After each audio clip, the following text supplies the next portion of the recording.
कि ये आने का जो योग बना वो कोई बहुत विचार करके तय नहीं हुआ, ऐसे ही तय हो गया। लेकिन जनजातीय गौरव दिवस भगवान बिरसा का जन्मदिन और स्वर्गीय श्री दिलीप सिंह जी जूदेव जी की प्रतिमा का अनावरण, ये दोनों बहुत जुड़ी हुई बातें यहां इस सहयोग में जुड़ गई। क्योंकि दिलीप सिंह जी को मैं भी जानता हूं, 4-5 बार मिला।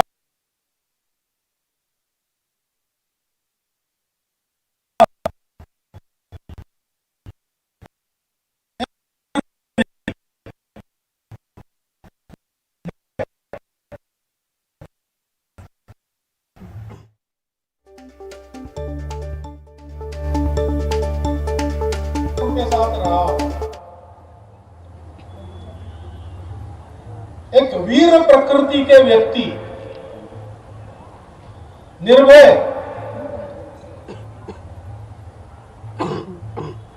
और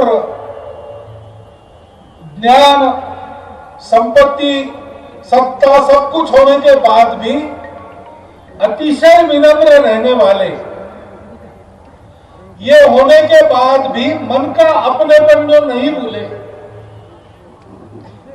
और जनजातीय समाज के गौरव के लिए जो सदा खड़े रहे, ऐसा मैंने उनको देखा। इस काम को वो बड़ा पवित्र मानते थे।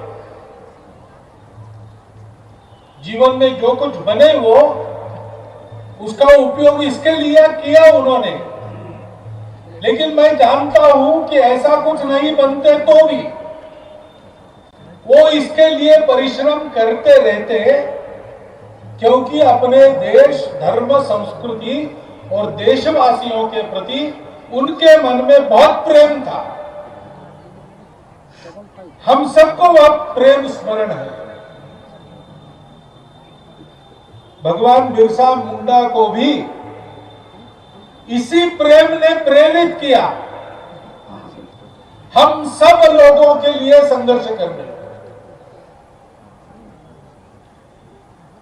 क्योंकि ये जो गौरव है, आपका गौरव, जनजातीय गौरव, ये गौरव क्या है? बब्रुवान जी ने बताया,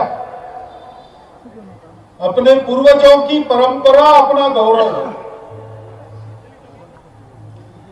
क्योंकि वो हमको बताती है हमको कैसे जीना है।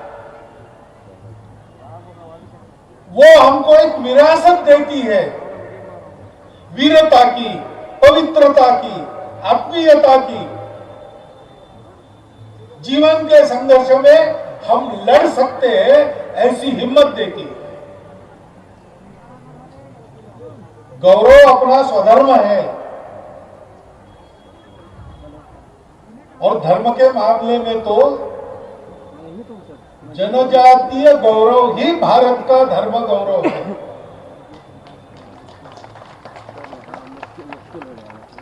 क्योंकि ये भारत का धर्म कहां से आया? इतने सारे देवी देवता, पूजा पद्धति अलग अलग होने के बाद भी सब लोगों का व्यवहार एक सा रहता है। परहित सरिसम धर्म नहीं भाई, पर पीड़ा सम नहीं अगमाई, ऐसा कहते हैं। ये धर्म आया कहां से? ये धर्म खेतों में और जंगलों में से उपजा है।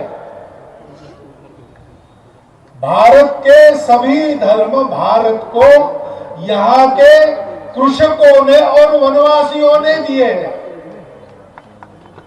उस धर्म का गौरव, जनजातीय धर्म गौरव, जनजातीय लोगों का गौरव, ये इसीलिए भारत का गौरव। तपश्चर्या की बात बब्रुआ जी ने आपको बताई। वो धर्म के 4 पैर में से एक पैर है। आप जिस प्रकार सत्य के पीछे चलते हैं। जनजातीय समाज की प्रसिद्धि है, वहां झूठ नहीं होता, वहां अप्रामाणिकता नहीं होती। हमारे ग्रामीण इलाके में और हमारे जंगलों में कोई रास्ता भटक भी जाए, जब तक उसको मनुष्य और गांव जंगल में मिलते रहेंगे, वो भूखा नहीं रहेगा, प्यासा नहीं रहेगा। आज भी अनुभव आता है वहां जाने वाले लोगों को, वहां घूमने वाले लोगों को। ये करुणा कहां से आई? वो भी धर्म का एक अंग है। किसने दी? इसी जनजातीय समाज ने दी।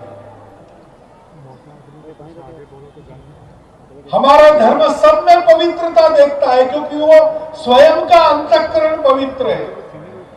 वो नदी, नाले, पेड़ पौधे, पशु पक्षी सब में भगवान को देखता है, और इसलिए वो पर्यावरण का मित्र है, प्रेमी है, पर्यावरण का विकास करता है, अपनी उन्नति के लिए पर्यावरण को खराब नहीं करता।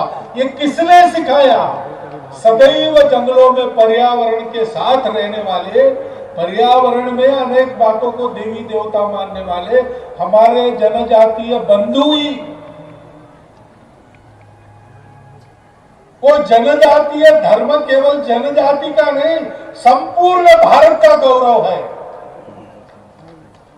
और इसलिए प्रत्येक भारतवासी ने जनजातीय समाज की सुरक्षा, उनके गौरव की रक्षा, उनके गौरव की वृद्धि, इसके लिए उनके साथ खड़ा होना चाहिए, जैसे दिलीप सिंह जूदेव जी खड़े रहते रहे। उनके जीवन से यह संदेश हमको लेना है और हमको इस गौरव से समझना है। एक बार इस गौरव को समझ गए, सब कुछ अपने आप ठीक हो जाएगा।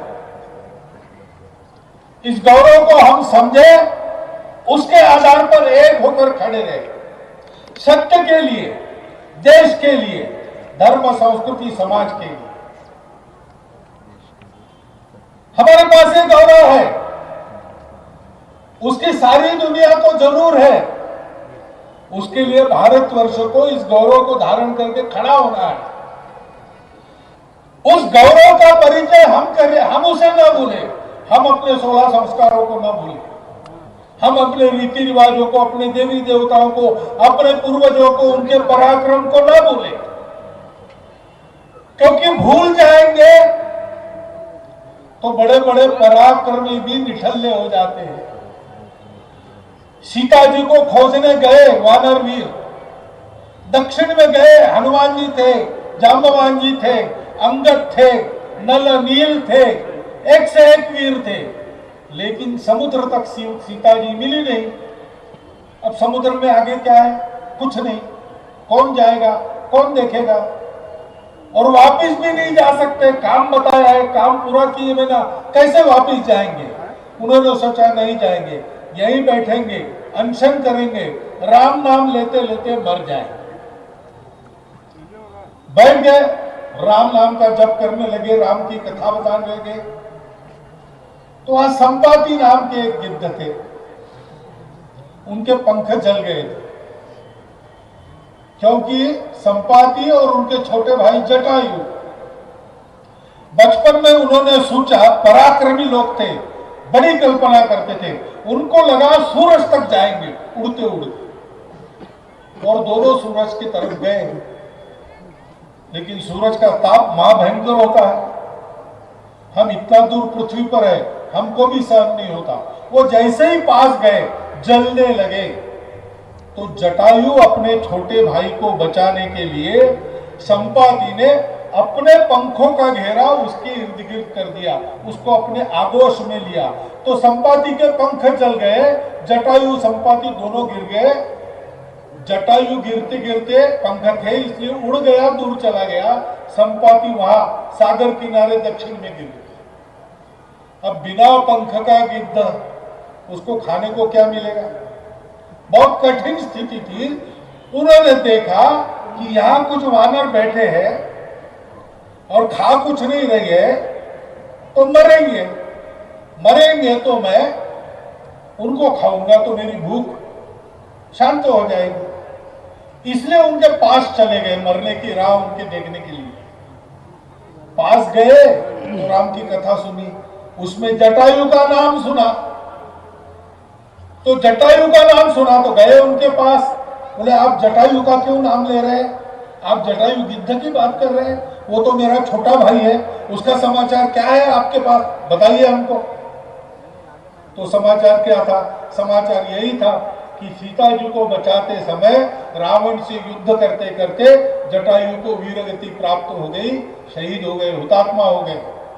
वानर वीरों ने बताया तो कुछ शोक वगैरह जो करना किया, श्राद्ध किया जटायु का, और फिर वानर को कहा, हनुमान जी अंगद सबको कहा संपाति ने कि आपने मेरे भाई की खबर दी, मैं उसका श्राद्ध कर सका, इसलिए अब आपका कोई काम बताओ जो मैं कर सकूं। उड़ तो मैं नहीं सकता, लेकिन मेरी नजर कहीं भी जा सकती है, बड़ी तेज नजर है।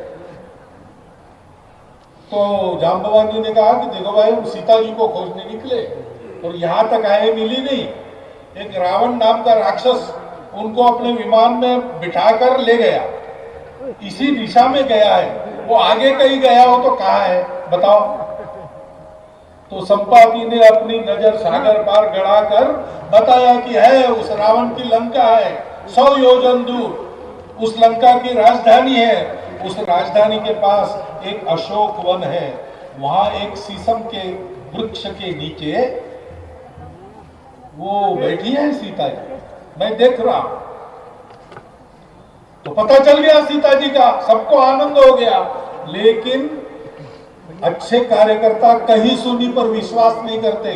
उन्होंने कहा संपाति ने देखा लेकिन हमने तो नहीं देखा, तो देखने जाना पड़ेगा 100 योजन, कौन जाएगा।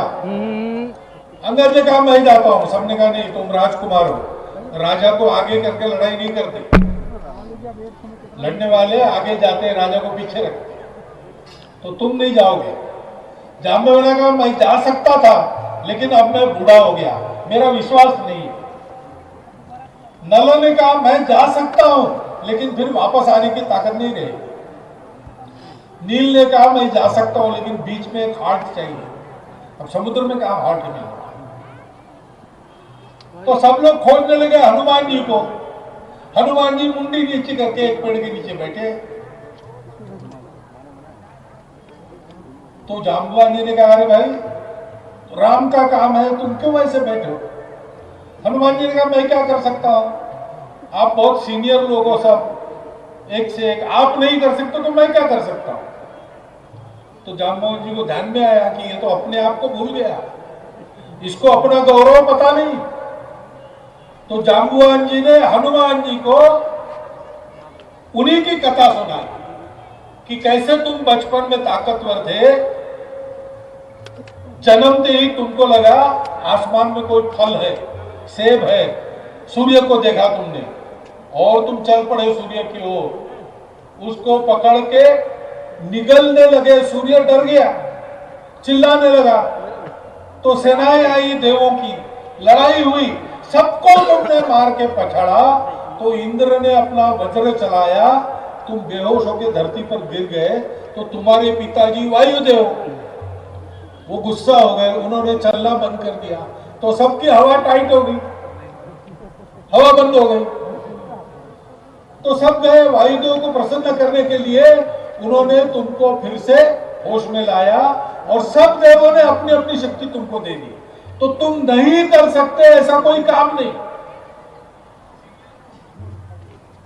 इस शक्ति के कारण थोड़ा उपद्रव करते थे, इसलिए ऋषियों ने तुमको कहा कि जब तक राम का काम नहीं आता तुम इसको भूल जाओ, इसलिए तुम बोल गए, अब राम का काम आया है, जागो।